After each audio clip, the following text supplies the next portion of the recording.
my name is Brandi. I was initially introduced to Marci when she did Peace for the Planet, and that transmission was so transformational for me. I wanted to continue with her. So from there I went to Embodied Empire, and from there I did the A to M program, and within that program I found so many shifts within myself that changed so many pieces of my reality.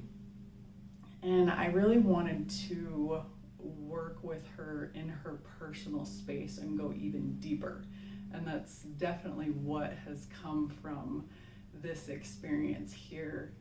You know, being with her in ceremony and working with the different plant medicines has been such a different experience than anything I've had before.